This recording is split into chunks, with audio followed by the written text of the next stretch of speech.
Can you just kind of explain why that paganism and worshiping to their gods was so dangerous? Like what they were actually doing and worshiping? Yeah. I mean, the first thing I should say, in case someone doesn't know this, I mean, the Bible takes the existence of gods other than the one true God seriously. Like these are actual spiritual beings that Mhm. exist, right? So when pagans worship their gods, what are they doing? So Saint Paul actually mentions this in First Corinthians.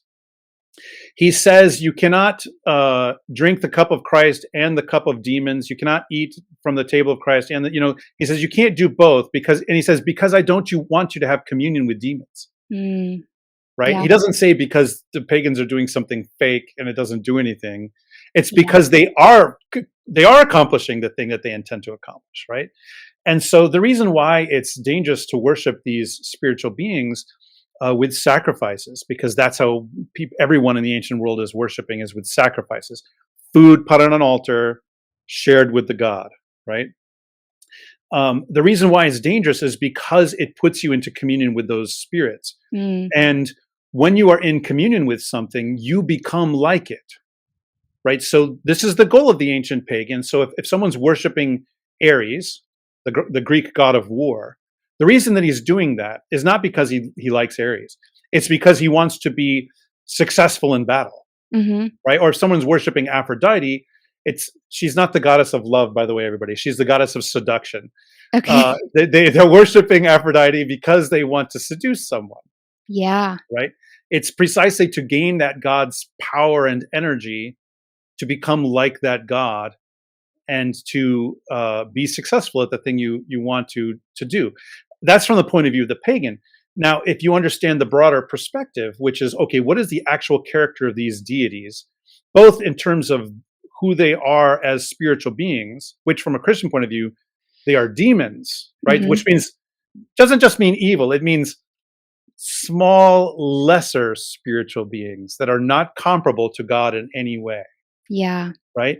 But also from the broad point of view of understanding what it is these deities are, and even what the pagans say about them.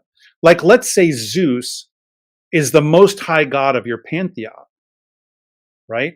And many Greek city states that was the case; they would worship Zeus. Well, look at the actual stories that pagans tell about Zeus. I mean, you don't have to look at what Christians are saying about Zeus. Just Yeah. look at what the actual stories the pagans are telling about Zeus. He is the worst kind of being. Like he's a serial rapist. He's an abuser. He's an exploiter. He's awful. He's a usurper. He's awful.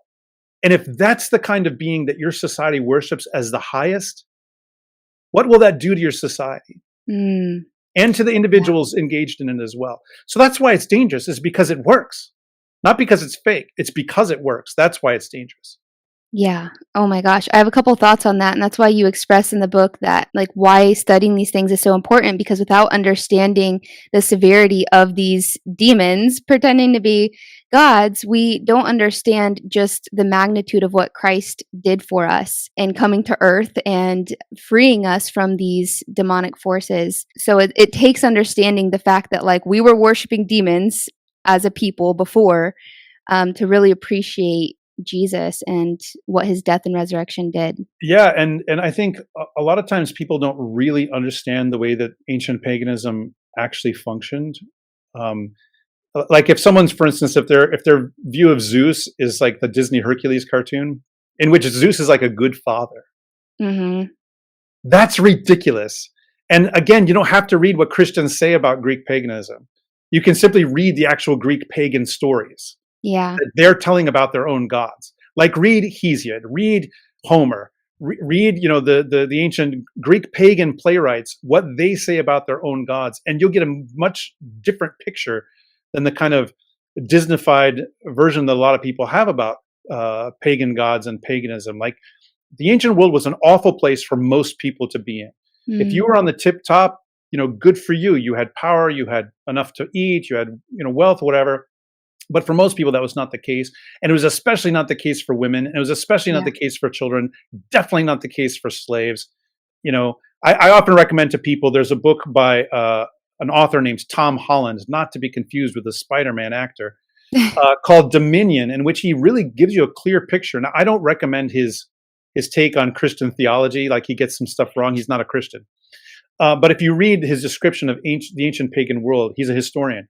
You will see how utterly horrifying it was, and that's the world in which Jesus is born. In this tiny little bubble of Judaism, which kept those things just on the other side of the wall, but often it was, poking in and affecting the people who living in Judea. That's the world in which he's born, is this world that's dominated by the worship of demons, and the way that transforms societies in really dark, dark ways. Yeah, amen. And one of the things that led me away from the church back when I was a college student and thinking I knew something was the feminist movement. And I was like, oh, the church is just a means for oppression and suppression. And, I rejected all of like Western civilization perspectives and the church and Christianity. And it took me to finally like accepting Jesus and understanding his heart, and for me to grasp the fact that like women, like you said, didn't have a voice. Like in the ancient pagan world, they were treated terribly. Children were treated terribly. And it was Christians that started the orphanages and charities, and Jesus that gave women a voice.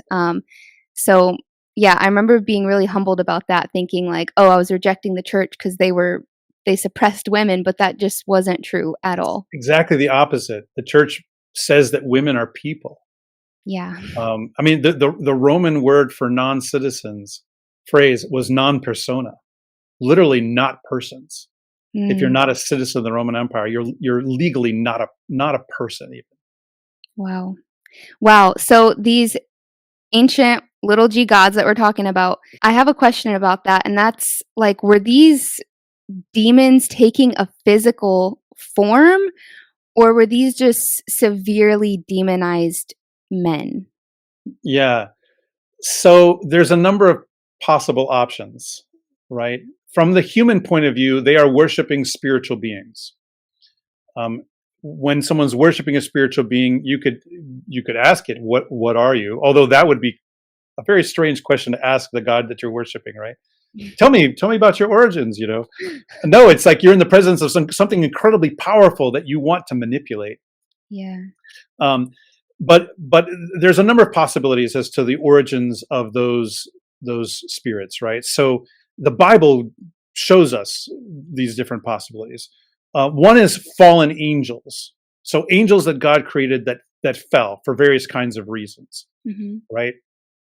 The one that a lot of people are probably aware of is a figure that's often referred to as the devil, or the Satan, and these might be two different beings depending on which interpretation of the scriptures you read. It doesn't really matter that much whether it's one or two. And this is an angel. This is a very high, exalted, angelic being, an archangel, whatever.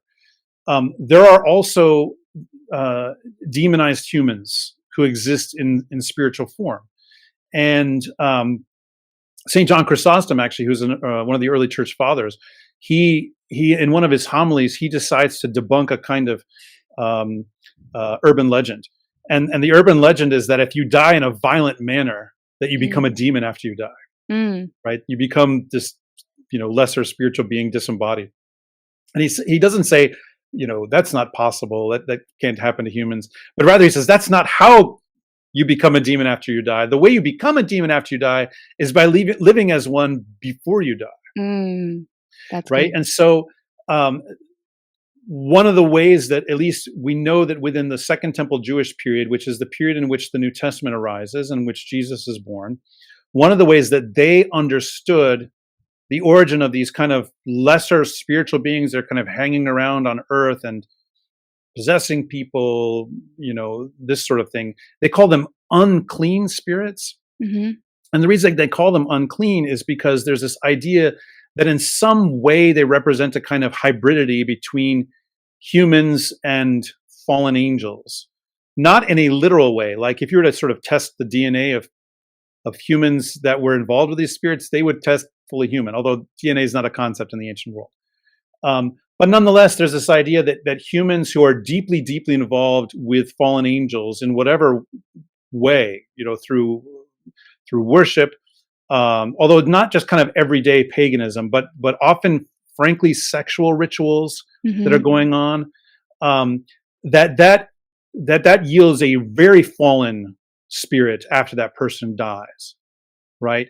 And so then that spirit functions like a fallen angel. They don't turn into an angel because they're human, but their spirit functions like a fallen angel. And so, well, I'm not going to say, well, that's what, spirits that, evil spirits that are around are. I can tell you that that is what first century Jews believed, Mhm. right? And so when there's references to unclean spirits in the New Testament, they're called unclean because of this idea of a kind of hybridity of sorts. Yeah. Because part of what it means for something to be unclean in the Old Testament is mixing together things that should not be mixed, Mhm. right? Whether it's fabrics or, I mean, there's all kinds of ways that things are unclean. Yes. And unclean doesn't mean evil by itself, by the way. It just means it has this ritual status of uncleanliness. You can gain ritual uncleanness by doing things that are not evil, like Mhm. touching the scrolls of the Torah makes you ritually unclean. Touching a dead body, which people have to do that sometimes, that makes you unclean, but it's not evil. So it's a matter of things touching or mixing that shouldn't be. Um, so yeah, there's this idea that unclean spirits are dead, demonized humans, and so when an ancient pagan is worshiping a spirit, it could be a fallen angel, it could be a dead, demonized human. Um, it kind of doesn't super matter Mhm. because the point, I know people are like interested in that, right? But the reason why Yeah. it doesn't super matter is because the actions that humans take towards worshiping these beings are going to have the same effect, no matter what the origin of that spirit is, which is in worshiping something, you become like what you worship. And this is Hmm. why commandment number one, and really the commandment that keeps getting repeated over and over and over again throughout the whole scriptures, is worship God alone and worship nothing else. Worship God alone, because what you worship, you become like that. You're in communion with that. And Yeah. so it's best for the human person and to worship God alone, and it's terrible for him to worship some other spirit.